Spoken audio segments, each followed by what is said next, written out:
রাজ্যে ফের করোনা উদ্বেগ। মগরাহাটে 2 কোভিড আক্রান্তের হদিশ। বছর 20 মহিলা ও এক কিশোরের শরীরে সংক্রমণ। শ্বাসকষ্টের সমস্যা নিয়ে ডায়মন্ড হারবার হাসপাতালে আসেন এই দুজন। শ্বাসকষ্ট নিয়ে সমীক্ষা চলছিল হাসপাতালে। সমীক্ষার জন্য দুজনের নমুনা পরীক্ষায় কোভিড পজিটিভ রিপোর্ট আসে। 2 আক্রান্তের শারীরিক অবস্থার খোঁজখবর রাখছেন আধিকারিকরা। সংক্রমণের বিষয়ে জানানো হয়েছে ডায়মন্ড হারবার স্বাস্থ্য জেলার আধিকারিকদের। মগরাহাট এলাকায় বাড়ানো হয়েছে নজরদারি।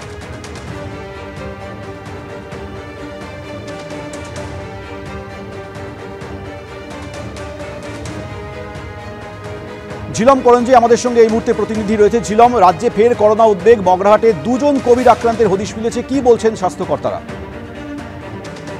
যেটা জানা যাচ্ছে, মগরাহাটে যে 2 জন কোভিড আক্রান্ত হদিশ পাওয়া গেছে, তাদের একজন মহিলা, তার বয়স 20 থেকে 25-এর মধ্যে, এবং অন্য একজন যে তার বয়স কিশোর, 12 বছরের একটি কিশোর। এবং এদের ক্ষেত্রে যেটা চিহ্নিত হয়েছে, মগরাহাটে ব্লক হাসপাতালে অ্যাকিউট রেসপিরেটরি ইলনেস অর্থাৎ শ্বাসকষ্ট, সর্দি, কাশি নিয়ে এসেছিলেন। ডায়মন্ড হারবার মেডিকেল কলেজের যে টিম আছে, মাইক্রোবায়োলজিস্টদের টিম, তারা একটা সমীক্ষা সারা বছর ধরে চালাচ্ছেন যে কত শ্বাসকষ্টের সমস্যা নিয়ে রোগীরা আসছে, কি কি ভাইরাসের সংক্রমণ হচ্ছে।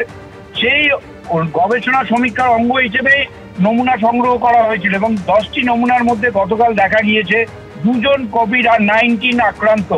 এবং এই তথ্য তৎক্ষণাৎ জেলার সমস্ত স্বাস্থ্য আধিকারিকদের জানানো হয়েছে, এবং জেলার ডায়মন্ড হারবার স্বাস্থ্য জেলার পক্ষ থেকে এই 2 জনের বাড়ি গিয়ে তাদের শারীরিক অবস্থার খোঁজ খবর নেওয়া হচ্ছে, এবং তাদেরকে আইসোলেট করতে হবে, হাসপাতালে রাখতে হবে, এরকমই পরিকল্পনা রয়েছে। এর পাশাপাশি স্বাস্থ্য জেলার পক্ষ থেকেও মগরাহাট ব্লকে আরো বেশি সংখ্যক এই পরীক্ষা করার জন্য সিদ্ধান্ত নেওয়া হয়েছে, যেমনটা জানা যাচ্ছে স্বাস্থ্য দপ্তর সূত্রে। ধন্যবাদ ঝিলম। মগরাহাটে 2 জন কোভিড আক্রান্তের হদিশ পাওয়া গেছে। বছর 20 মহিলা ও এক কিশোরের শরীরে সংক্রমণ মিলেছে। শ্বাসকষ্টের সমস্যা নিয়ে ডায়মন্ড হারবার হাসপাতালে আসেন এই 2 জন। তারপর তাদের পরীক্ষা করার পর কোভিড পজিটিভ রিপোর্ট আসে। চিকিৎসকরা কি বলছেন শোনাবো। এক্ষুনি খুব অ্যালার্ম বেল বাজানোর মতো এখনো পরিস্থিতি আসেনি। Situation is still under control, কিন্তু একটু ভিজিলেন্ট থাকার দরকার তো অবশ্যই পড়ে গেছে।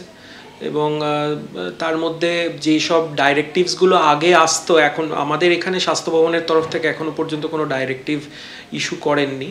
এবং শুধু আমাদের নিজেদেরকে একটুখানি ওয়াকিবহাল থাকতে হবে এবং পারিপার্শ্বিক পরিস্থিতির ওপর একটু নজর রাখতে হবে। এবং ওই কোভিড অ্যাপ্রোপ্রিয়েট বিহেভিয়ার যেটা আমরা কোভিডের সময় পালন করেছি, সেইটাতে আবার ফিরে যেতে হবে আর কি। সেটাও আমাদেরকে যথেষ্টভাবে সুরক্ষা দিতে পারে এখনো পর্যন্ত। এদিকে দিল্লিতেও করোনা উদ্বেগ। কোভিড নিয়ে সতর্কতা জারি করল দিল্লি সরকার।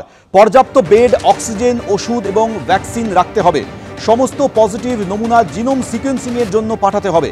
নমুনা পাঠাতে হবে লোকনায়ক হাসপাতালে। দেশের বিভিন্ন রাজ্যে করোনা নিয়ে উদ্বেগের কথা জানা গেছে। এবার দিল্লিতেও করোনা উদ্বেগ। সতর্কতামূলক নির্দেশ জারি করেছে দিল্লি সরকার।